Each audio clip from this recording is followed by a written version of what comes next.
Hello guys, welcome back to another video. In today's video I'm going to be showing you this 2022 Honda Odyssey. Yes, this is the 2022 and this one is the touring trim, so I'm going to go ahead and show you all the features this one has. Under the hood they're going to be a 3.5 V6 that is connected to a 10-speed automatic transmission. This engine produces 280 horses and 262 pound-feet of torque. Fuel economy numbers are 19 in the city, 28 highway and 22 combined. So as I said, this one is the 2022.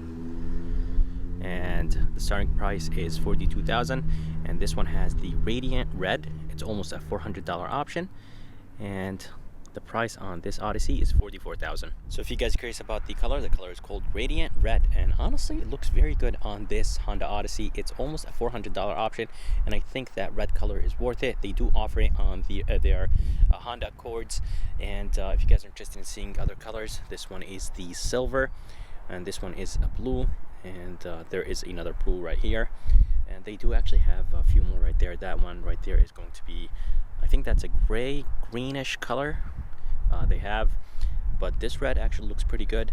It's not too bright and it's not too dark. It's in the middle. Again, it's a $400 option and I think it's worth it. Here is a front. There's going to be a chrome piece up top, and for the headlights, everything is LED right here, high beam, low beam, and the daytime running light. The grille is finished in gloss black, which is nice, and here is the Honda badge, and right inside that Honda badge there's going to be the sensor for the braking assist, or the braking collision assist, whatever is it called. So basically the safety features. And in the bottom there are going to be some halogen turn signal indicators. I'm not exactly sure why Honda did not put the turn signal indicators right there.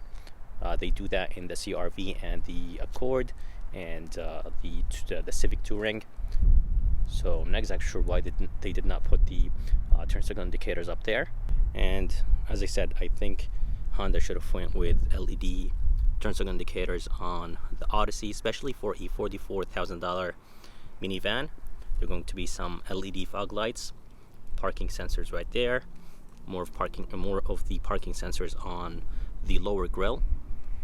And overall I think the design looks pretty good, but I just hate the fact that the turn signal indicators are halogen instead of LEDs. So here is a side view of this Honda Odyssey, and I personally think it looks very good. There are going to be 5 trims you could choose from. There is LX, EX, EXL, there is the Touring, which is this one, and then there is the Elite. And I just love the fact that Honda offers a good amount of trims to choose from.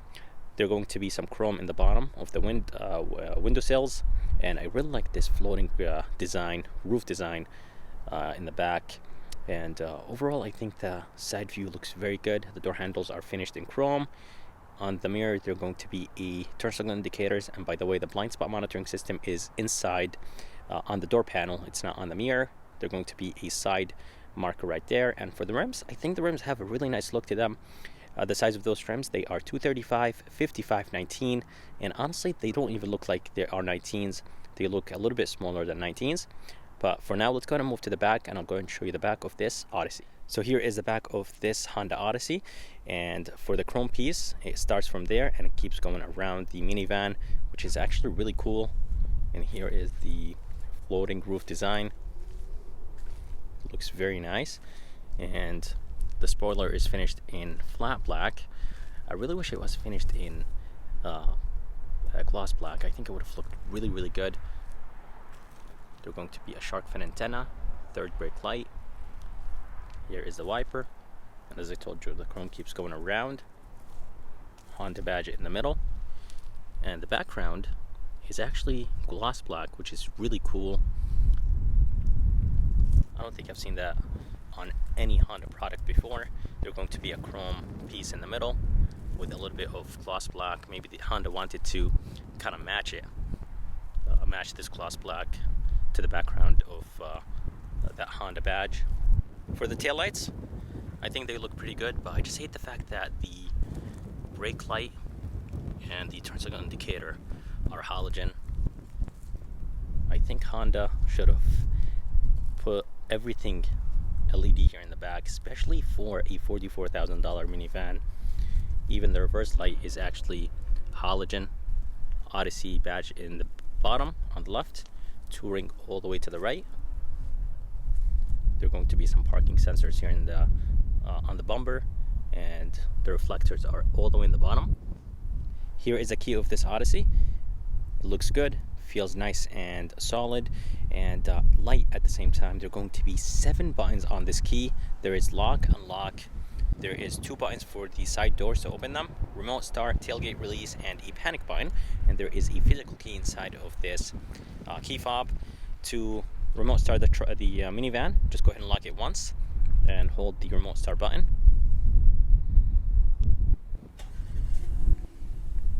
And the V6 sound is very nice, but it's a little bit muted, which is expected from a minivan. And here is a tailgate button. There's 3 ways to open it. There's one on the key, one on the tailgate, and one inside. And you could of course set the height. There's going to be a button right here to close it, and you could actually lock it too. And inside there is a ton of space. Seriously, the storage place in this Odyssey is massive. The floor is deep and big. Some storage place right here, and it's nice and deep. It's not very small, it's actually massive. And there is more storage place right here, more on the right, 12 volt. And seriously, I'm very impressed with the storage place, and honestly it's expected from Honda. Honda usually aims for storage places and cubbies, which is very good. And you could drop those seats inside, so let me go ahead and show you how to do that. Alright, so to drop the seats down, you have to lift this up and then push this like that. And to be able to drop the seats right here, all you have to do is just go ahead and pull on this, and they go down like that. Let's go ahead and do the same exact thing for the other one so you guys could see how it looks like with all the seats down. Then go ahead and pull it one more time. Sometimes you have to do it a few times. There we go. And seriously, there is just a ton of space.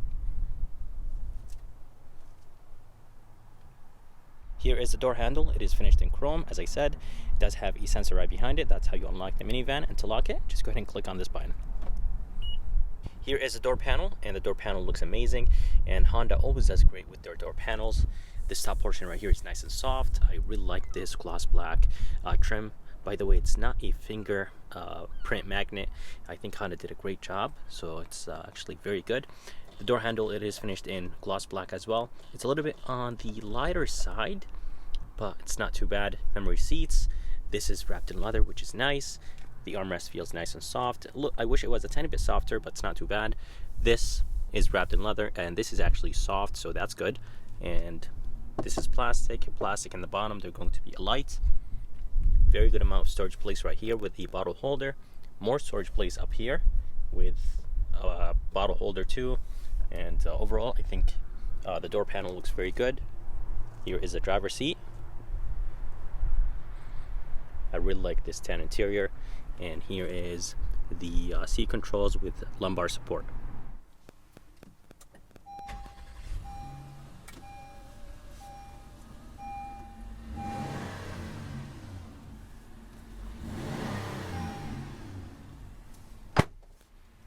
Alright, so here is the interior of this Honda Odyssey.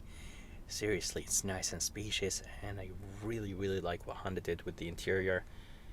It feels nice, spacious, and the seats are beyond comfortable. Steering wheel design is nice. I don't like the fact that it's a very skinny ring, but again, this is a minivan, so I think that's fine. It is wrapped in leather, by the way. The bottom right here, I'm not exactly sure how I feel about this design in the bottom, but it's a minivan, so it's no big deal. There's going to be a good amount of gloss black right here, and some brushed aluminum. And this is plastic, just a flat black plastic. And I think overall the design is not too bad. On the left, there are going to be a good amount of buttons. There are going to be the volume controls, a home button right here to basically go through, to go back home, and then you could go through a few menus: trip computer, navigation, maintenance, and Everything is very easy to use. There's going to be a back button right here, the phone controls, and right here is going to be the Honda sensing controls, adaptive cruise control, the steering assist, and you could set the distance right here. Right behind the steering wheel, they're going to be the wiper controls for the front and back. It does have paddle shifters. The paddle shifters, they are a little bit on the lighter side. They feel plasticky, but I think that's fine. I'm glad that Honda actually added some paddle shifters in a minivan, so no complaints right here. And they're going to be the headlight controls with the fog light controls. And in the bottom, there is just a ton of buttons. There are going to be some buttons for the back doors to open them and close them, and there is a switch. Basically, you could turn it off or on that switch to disable the back doors from opening and closing. Tailgate release, traction control. It does have Honda sensing. It should display it right here on the screen, and then you could actually control let's see, for some reason it's actually, here we go. So I had to click on enter to be able to go to that place, because this minivan is still in maintenance mode, so you have to keep clicking on enter. And as I said, click that button, that will take you to that menu right here. You could go up and down, turn off or turn on whatever you want. And parking sensor button. In the bottom, they're going to be in electronic brake hold all the way in the bottom right there. Here is a screen. It's an 8-inch screen. I love the design, and I love the way how it's integrated into the dash. It's almost a tablet style screen, and at the same time it's not. It does have some touch buttons right here, so you could click on those buttons to go back home. So if you go to settings, click on home, that will take you back home, and it's nice and responsive. A volume wheel, and overall I think Honda system is amazing. It does have a reverse or a backup camera. It does have 3 views. It does have the rear cross traffic, and it does have basically a small display right there for the sensors. When you get close to something, it will basically tell you what you are close to. Climate control buttons right here. Here is how to control the front climate controls. On and off button, auto function. It does have the sync, fan speed right here, so that's nice. And it does have a rear climate control button to be able to control the rear climate controls. Temperature controls right here. And overall, I think the design looks very good. They're going to be a good amount of buttons right here, but it's super easy to use. It does have heated seats, 3 stages, and the button itself is a little bit on the smaller side. I really wish it was the whole thing with 3 lights on it on the actual button itself. Here is the engine start stop, and I love the placement of it. A lot of companies actually put the button right behind the steering wheel, and then you have to actually look for it, but this one is very easy to get to, and you could see it from the driver's seat just fine. A few buttons right here. They're going to be a snow mode, which is very nice, and that's pretty cool that they offer it in the Odyssey for a minivan. Engine start stop. When you come to complete stop, the engine will turn off. Eco button. Here is the shifter that will control the 10-speed automatic transmission in this Odyssey. Super easy to use. Drive, and the S stands for basically sport. And right here is the passenger heated seat. They're going to be the emergency lights. Here in the bottom, they're going to be a ton of storage place. I really wish this was a tiny bit higher, like the walls or the sides of this middle console, so you could put things inside there and not worry about them falling off or getting out. But seriously, there's a ton of space. There's going to be a DVD player, 115 volt, and they're going to be 1 USB, a 12 volt outlet, and I think Honda did a great job with the design of this metal console. 2 cup holders, a good amount of storage place right here to place a phone. This opens up, and there is just a ton of space. Let me go ahead and remove these so you guys see how deep this thing is. Alright, so I just removed them, and seriously guys, this thing is so deep. There is a little bit of storage place right here, and seriously, it's nice and deep. And they're going to be one USB, and they're going to be an aux, and this cover closes. I really like the feel of this cover. It's nice and sturdy, and it doesn't feel cheap. It feels very nice and solid. There are going to be 2 cup holders in the back, and seriously guys, overall I think the interior of this Odyssey looks phenomenal. And up top, they're going to be almost a frameless mirror. It does have auto dimming, and it does have the garage controls right underneath it. Up here, they're going to be a glasses holder, and it does have this, so you could see the kids in the back or the people in the back, and some halogen lights, which is expected from Honda. It does have a switch for the doors when the lights turn on, whenever the doors are open or closed, and it does have, of course, a sunroof. You could tilt it and you could open it.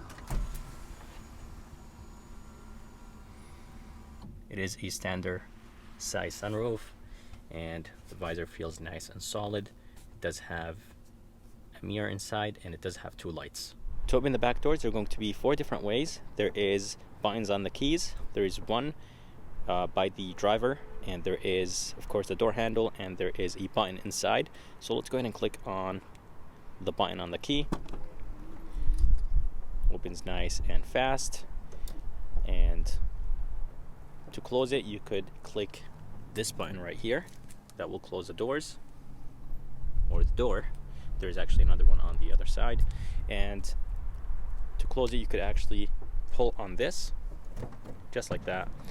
And that's how you close it. It does slow down a good amount when it reaches the end. I'm not exactly sure why, but I just love the fact that you could open this door 4 different ways, which is, I think, amazing.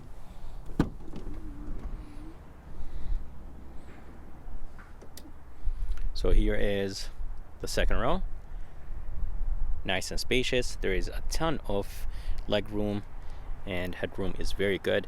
And actually, the driver's seat is pushed, I wouldn't say all the way to the back, but a good amount to the back, and it is reclined. And here is the third row. I'll go ahead and show you that in a bit. This one has an armrest right here, so that's nice. It does have more armrests right there, and you could actually fold the top portion of the seat down just by lifting this up. And to lift it up, you actually have to use this handle or use this handle, and this one will actually remove the whole seat, so you could actually remove the whole thing outside. If you don't want those seats, let's say if you have something big that you're trying to get into the minivan that is going to basically take everything, you could drop the back seats down and you could remove the second row, the whole thing outside of the minivan, which is pretty cool. And the seat in the middle serves as cup holders and an armrest. To be able to drop it down, you have to lift on this, and then you have to drop it down, but I already did that because it does take, you have to use 2 hands to be able to do that. 3 cup holders here in the back, a very big storage place. But I just love the fact that there is 3 cup holders on that armrest, and there is 2 cup holders right there, and there is some cup holders right on the door. So here is the back door panel. It does have a privacy cover, window switch right here,